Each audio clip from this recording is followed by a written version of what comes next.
The words left Andrew Hale's mouth like bullets fired at close range, each one designed to wound. "You're terminated, effective immediately." The dining room of the Meridian fell into a silence so complete that the soft hum of the climate controls seemed deafening.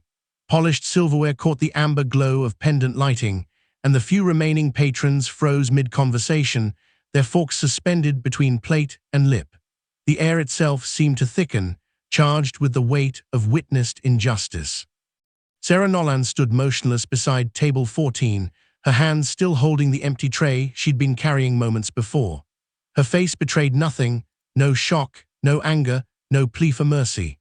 Only her eyes moved, traveling slowly from Andrew's perfectly tailored Italian suit to his cold, unyielding expression, as if she were committing the details of this moment to permanent memory.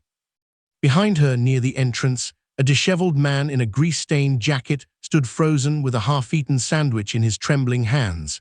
His car had broken down 2 miles up the road. His wallet was empty. His phone was dead. And Sarah Nolan, this woman who earned barely enough to cover her rent, had just sacrificed her livelihood to feed a stranger. Andrew's jaw remained set like granite, his posture rigid with the authority of a man who had built an empire on the unshakable foundation of rules, systems, and absolute discipline. In his world, exceptions bred weakness. Compassion without procedure was chaos wearing a pleasant mask. "The policy exists for a reason," he continued, his voice cutting through the suspended silence. "Free food today becomes free shelter tomorrow, becomes an entire economy of dependence that I refuse to subsidize. You knew the rules when you took this position." Sarah's fingers tightened almost imperceptibly around the edge of her tray. Her knuckles whitened, but her voice, when it came, carried the steadiness of someone who had long ago made peace with the cost of her convictions. Billionaire just destroyed a woman's livelihood for feeding a stranded stranger, a man who couldn't pay and had nowhere else to turn. But what Andrew Hale doesn't know yet is that this single act of cold authority is about to unravel everything he believes about success, about rules, and about the person he's become. If you've ever wondered whether karma has a way of forcing powerful people to face uncomfortable truths, you're going to want to see how this unfolds. Subscribe now, because the moment of Andrew's reckoning is closer than he thinks. The evening had begun, as all evenings at the Meridian did, with meticulous precision. Andrew Hale arrived at precisely 7:45, 15 minutes before his scheduled dinner meeting, a buffer he maintained with religious consistency. The restaurant occupied a coveted corner lot where the business district softened into tree-lined avenues, its facade a study in understated wealth, exposed brick, floor-to-ceiling windows, and a brass-handled door that whispered of exclusivity rather than shouted it. Inside, the atmosphere reflected Andrew's own philosophy of existence. Every table was positioned at exactly the same distance from its neighbors. The music, a carefully curated selection of instrumental jazz, played at a volume calibrated to encourage conversation without enabling eavesdropping. The staff moved with choreographed efficiency, appearing when needed and vanishing when not, like well-trained shadows in starched uniforms. Andrew settled into his usual booth, the leather creaking softly beneath him as he adjusted his position. The scent of expensive cognac drifted from the bar, mingling with notes of seared duck and rosemary from the kitchen. He extracted his phone, a device that cost more than most people's monthly salary, and began reviewing quarterly projections, his attention already fractured between the numbers on the screen and the door through which his dinner companion would eventually appear. He did not notice Sarah Nolan. Few people did, which was precisely how she preferred it. At 34, Sarah had spent the better part of a decade perfecting the art of invisible competence. She moved between tables with the fluid grace of someone who understood that true service meant anticipating needs before they were expressed. Her uniform was always immaculate, her auburn hair secured in a practical bun, her smile genuine without being intrusive. What Andrew Hale could not see, what his world of spreadsheets and systems was never designed to measure, was the quiet architecture of Sarah's moral convictions. She had taken this job after her husband's sudden passing left her with a mountain of medical debt and a daughter to raise alone. Every shift was an act of survival. Every tip was a small victory against the relentless mathematics of poverty. But survival, for Sarah, had never meant surrendering her soul. The stranded driver appeared at 8:23. He pushed through the brass-handled door with the hesitant shuffle of someone who knew he didn't belong. His jacket was stained with motor oil, his hands still bore the grime of a failed attempt at roadside repair, and his eyes carried the particular desperation of a man who had exhausted all reasonable options. The contrast against the Meridian's polished interior was jarring, like a smudge of charcoal on a pristine canvas. The hostess, a young woman named Brianna, approached him with barely concealed discomfort. "Sir, I'm afraid we have a dress code." "Please," the word cracked in his throat. "My car died 2 miles up the road, my phone's dead, my wallet," he paused, swallowing hard. "I haven't eaten since yesterday morning, I just need to use your phone, maybe a glass of water." Sarah watched the interaction from across the dining room, her tray balanced against her hip. She observed the tremor in the man's hands, the way his shoulders curved inward as if bracing against a blow that hadn't yet landed. She noticed the worn leather of his shoes, resoled at least twice, and the frayed cuffs of his jacket, mended with thread that didn't quite match. She knew those details, she had lived them. Brianna was already shaking her head, her customer service smile frozen into something apologetic but final. "I'm sorry, sir, but our policy." "I'll take care of him." The words left Sarah's mouth before the decision had fully formed in her mind. She moved across the dining room with quiet purpose, her sensible shoes soundless against the hardwood floor. "Sarah, we can't just..." Brianna's protest died as Sarah placed a gentle hand on her arm. "Let me handle this, you have tables waiting." The stranded driver looked at Sarah with the wary gratitude of someone who had learned not to trust unexpected kindness. I can't pay," he said, the confession scraping against his pride like sandpaper on raw wood. "That's all right." Sarah guided him toward a small table near the service corridor, out of direct sight from the main dining room. "When's the last time you ate?" "Yesterday, maybe the day before." His voice carried the hollow quality of exhaustion. "I was driving to my mother's funeral, car threw a rod about 2 miles back. I've been walking ever since." Sarah felt something tighten in her chest, that familiar ache of recognition that came from looking into a mirror she had hoped to leave behind. She disappeared into the kitchen and returned with a turkey sandwich, a bowl of soup, and a cup of coffee that steamed gently in the climate-controlled air. "Eat," she said simply. "I'm going to call roadside assistance for you." The man's hands trembled as he reached for the sandwich. I don't know how to." "You don't have to know how." Sarah's voice was soft but certain. "Sometimes people just help, that's enough." She moved to the service station, picked up the restaurant's landline, and began dialing. Her back was to the dining room. Her attention was fixed on the phone. She did not see Andrew Hale rise from his booth. She did not see the storm approaching. Andrew had observed the entire exchange. He had watched Sarah intercept the hostess with what he could only describe as unauthorized initiative. He had watched her escort a visibly inappropriate guest to a table, his table arrangements, his carefully cultivated atmosphere being disrupted by a man who looked like he'd crawled out of an engine block. And now, he was watching her serve free food and make personal phone calls on company time. His quarterly projections lay forgotten on his phone. Something hot and sharp was building behind his sternum, not anger exactly, but something more fundamental, a violation, an assault on the very principles that had carried him from nothing to this. He approached Sarah with the measured stride of a man who had never in his adult life raised his voice, because he had never needed to. His authority was absolute. His disappointment was sufficient punishment. "Miss Nolan." Sarah turned, the phone still pressed to her ear. Her expression shifted almost imperceptibly, a flash of understanding quickly suppressed. "Mr. Hale, I'll be right with you, I'm just arranging." "Hang up the phone." The words were quiet, the command was absolute. Sarah met his gaze for a long moment, then spoke into the receiver. Yes, 2 miles north on Route 7, a grey Honda Accord, thank you. She replaced the phone with deliberate care. The tow truck will be here in 40 minutes. You're aware of our policy regarding complimentary service. Yes, sir. You're aware that we don't provide free meals to individuals who wander in off the street. Yes, sir. And yet, Andrew gestured toward the stranded driver, who had frozen with the sandwich halfway to his mouth, his expression that of a man watching a car accident unfold in slow motion. You made an executive decision to violate that policy, without consultation, without authorization, without any consideration for the precedent you've just established.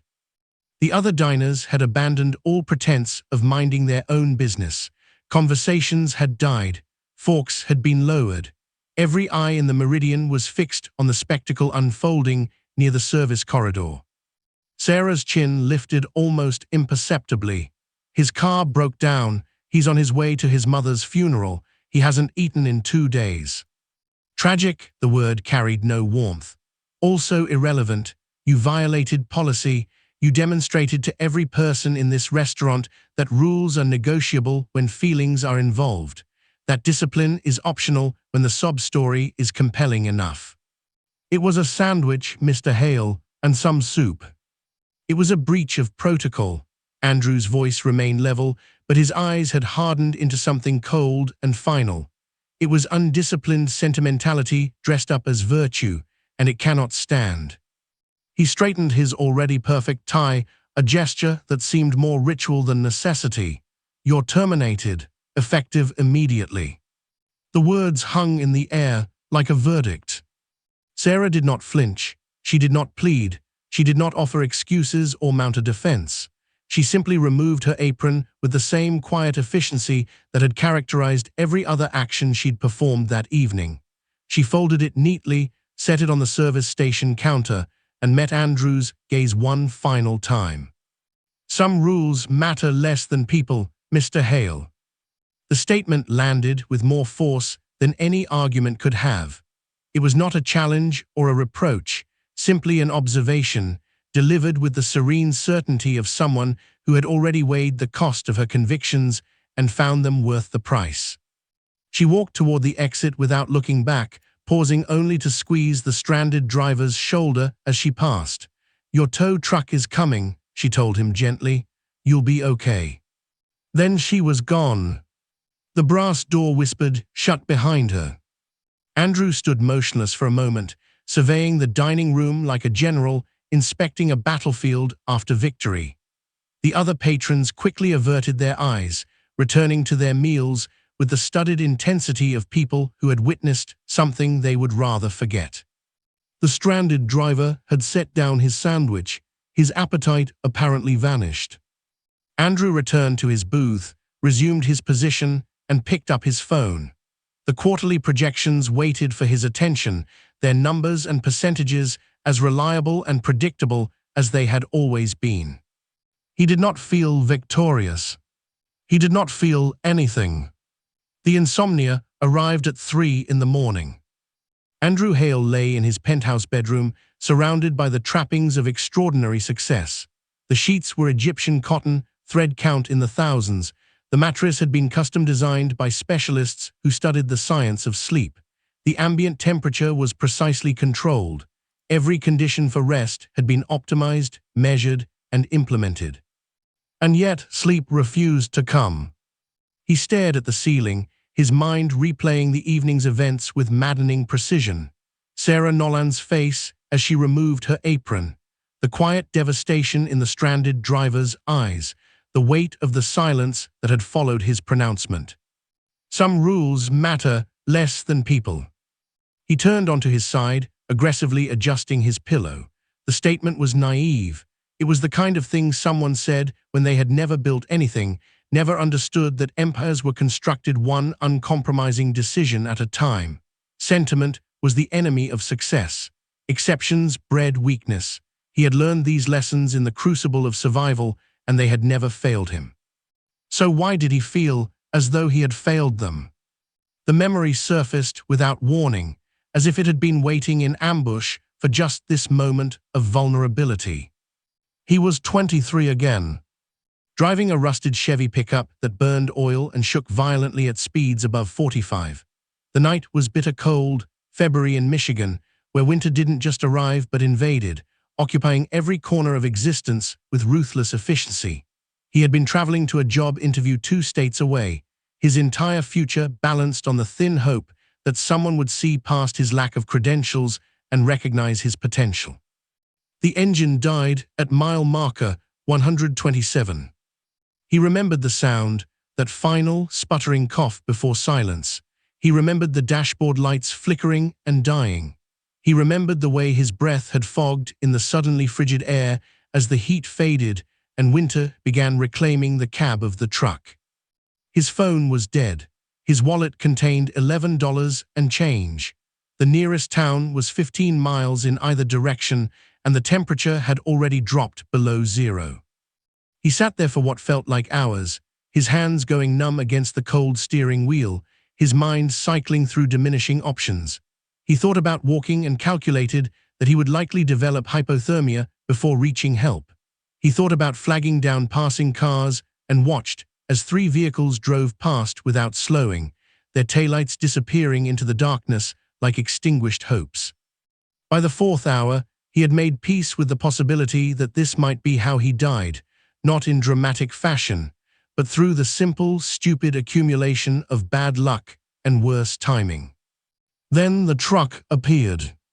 It was an old Ford, its paint faded and its exhaust billowing white against the frozen air. It pulled onto the shoulder behind him, and a man emerged, 60s, work-worn hands, a face that had seen more hardship than comfort. "Engine trouble." Andrew had nodded, too cold and too proud to admit the depth of his desperation. The man whose name Andrew had never learned and whose face had grown hazy in memory but never quite disappeared, had spent 2 hours lying beneath Andrew's truck in sub-zero temperatures, jury-rigging a solution that shouldn't have worked but did. He had refused payment. He had refused thanks. He had simply told Andrew to pass it on someday and driven away into the night. Andrew made the job interview. He got the position. He built his empire. And he had never passed it on. Here's what I want you to think about. Andrew Hale's entire success was built on a moment of compassion that a stranger showed him when he was desperate and alone. And tonight, he just punished a woman for offering that exact same gift to someone else. Here's my question for you. When we forget the kindness that lifted us up, do we lose the right to the success it enabled? Drop your answer in the comments below. I genuinely want to know what you think. The realization arrived not as an epiphany, but as a slow-building wave of nausea. Andrew sat up in bed, his heart hammering against his ribs with sudden, uncomfortable violence. He pressed his palm to his chest as if he could physically slow its rhythm. His penthouse felt too large, too empty, too perfectly appointed, a mausoleum of achievements that suddenly seemed hollow at their core. Some rules matter less than people. He had heard those words before, not spoken aloud, but demonstrated silently by a stranger who could have driven past and left him to freeze. That man had broken no policy, violated no protocol, for the simple reason that he had no system that prevented him from being decent. And Andrew had built exactly such a system. He had constructed it piece by piece, rule by rule, convinced that discipline was the only reliable path to success. He had told himself that compassion without boundaries became enabling, that kindness without policy became chaos. He had believed, truly believed, that he was protecting something valuable. But tonight, standing in that dining room, he had not protected anything. He had destroyed something instead. The guilt arrived in waves, each one more devastating than the last. He saw Sarah's face again, not angry, not pleading, simply observing. She had looked at him the way one might look at a disappointing child, with a sadness that suggested pity rather than resentment. Some rules matter less than people. She had not defended herself because she had nothing to defend. She had been right, completely, devastatingly right, and he had punished her for it. He rose from bed and moved to the window, staring out at the pre-dawn city below. The streets were nearly empty, just a few early commuters and overnight workers, their headlights tracing lonely patterns through the darkness.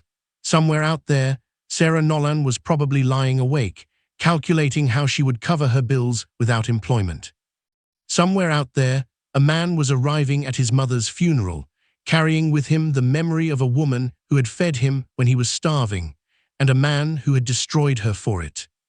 The cold precision of his luxury watch caught the ambient light as he raised his wrist. 4:47 in the morning. The world was silent, and his conscience was deafening. For the first time in longer than he could remember, Andrew Hale felt the sting of genuine shame. He found her at 7:15.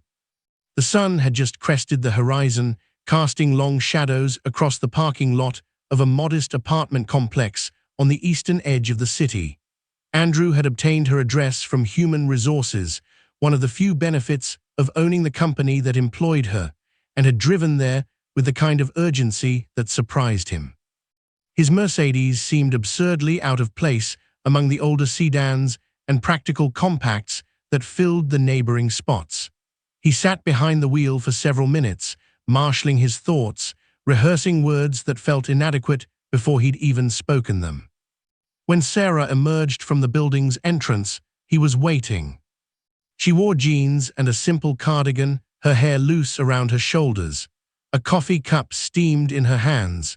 She stopped when she saw him, not with fear, but with the weary resignation of someone who had expected this moment while hoping it wouldn't come. "Mr. Hale." He stepped out of the car, his movements lacking the confident precision that normally characterized them. "Miss Nolan, I was hoping we could talk." Her eyes moved over his face, taking inventory of something he couldn't name. "It's early for corporate visits." "I haven't slept." This admission seemed to surprise her. She tilted her head slightly, studying him with renewed attention. "Neither have I, as it happens." "I imagine you've been worried about your position, about how you'll manage." "I've been worried about James Whitmore." Andrew blinked. "Who?" "The stranded driver. I called the tow company this morning.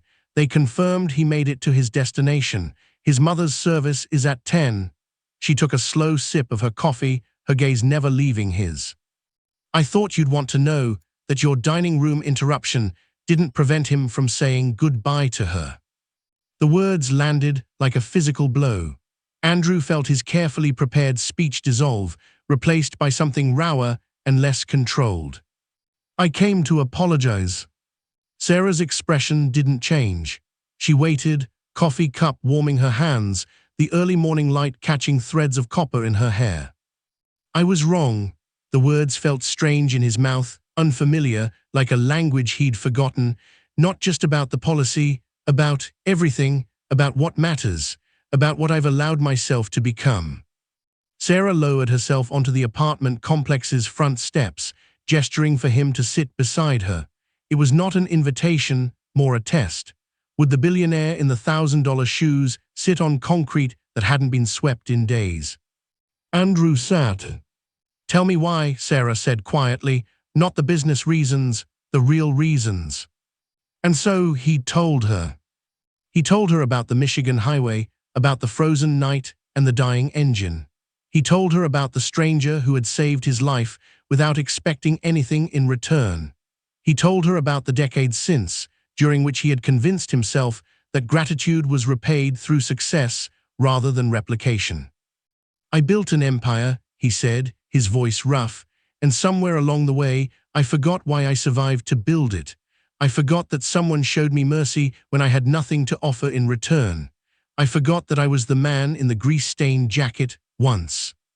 Sarah listened without interruption, her coffee cooling in her hands.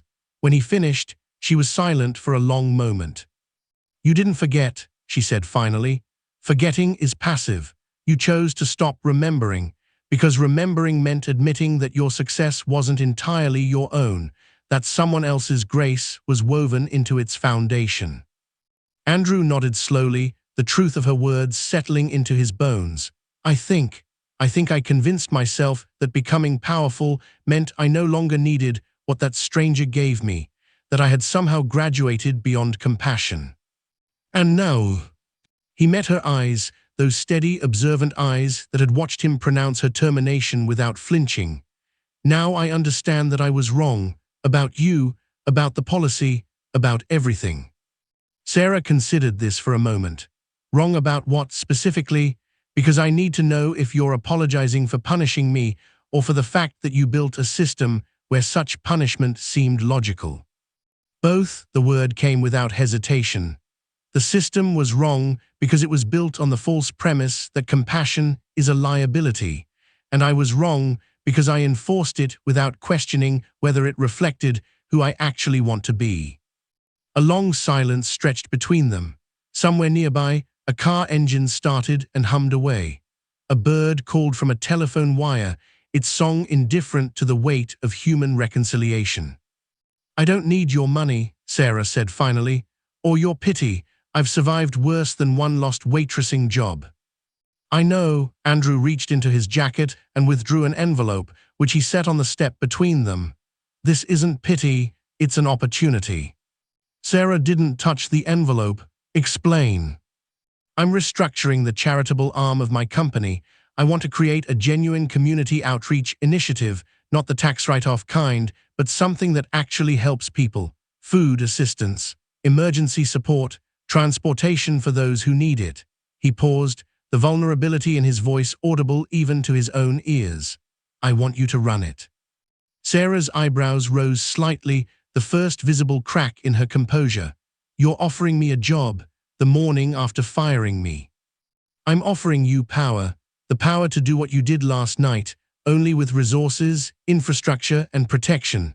I'm offering you the chance to help people without punishment, without limitation. She was silent for a long time, turning the proposal over in her mind like a stone being examined for flaws. Why me? Because you didn't argue with me last night. Andrew's voice was quiet but certain. You didn't defend yourself or beg for your job. You simply stated what you believed and accepted the consequences. That kind of conviction, that kind of moral clarity is exactly what I've been missing, what this entire organization has been missing. Sarah picked up the envelope, turning it in her hands without opening it. I want complete operational autonomy, no committees, no approval chains, no policy overrides. Agreed. And I want a guarantee that no employee of this initiative will ever be punished for choosing a person over a procedure. That will be the founding principle. She studied his face again, searching for deception and finding none. Finally, almost imperceptibly, something in her expression softened. It was not forgiveness, not yet, but it was the possibility of forgiveness, the opening of a door that had every right to remain closed. You understand that I'm not accepting this for your sake, she said. I'm accepting it for every stranded driver who wanders into a place where the rules say they don't belong. I'm accepting it for James Whitmore and for everyone like him. I understand. Sarah rose to her feet, and Andrew rose with her. The morning sun had climbed higher now, warming the concrete steps and casting golden light across the parking lot. Then we have a deal, Mr. Hale. She extended her hand, the hand that had served meals and made phone calls and been stripped of its employment for the crime of kindness, and Andrew took it. Her grip was firm, her gaze unwavering. Andrew, he said quietly, if we're going to rebuild something together, you should call me Andrew. The faintest hint of a smile crossed Sarah's face, not triumph, but something gentler, the beginning of grace offered where it had not been earned. Andrew then, she released his hand and turned toward the apartment building, pausing at the door. I'll see you Monday morning, we have a lot of work to do. He watched her disappear inside, the door closing softly behind her. Then he stood alone in the parking lot, breathing in the cool morning air, feeling something shift in the architecture of his soul. His empire still waited for him, the meetings, the projections, the unending demands of success. But something fundamental had changed in the night, something that all the wealth in the world could not have purchased. He had remembered who he was before the money, and he had glimpsed who he might become after it. Here's the truth this story leaves us with. Andrew Hale had built an empire on discipline, but but he nearly lost his soul in the process. It took a waitress with nothing but her convictions to remind him that real success isn't measured in policies enforced, it's measured in people helped. Sarah Nolan could have argued, pleaded, or fought back. Instead, she simply lived her values and let the consequences speak for themselves. And in the end, that quiet integrity changed everything. Now, if you felt something watching this story, you're going to want to be here next time. A retired teacher discovers that the struggling student she mentored 30 years ago has become a billionaire. But when he shows up unannounced at her door, he's not there to say thank you. He's there with a confession that will shatter everything she believed about the past. Subscribe and hit that notification bell so you don't miss it.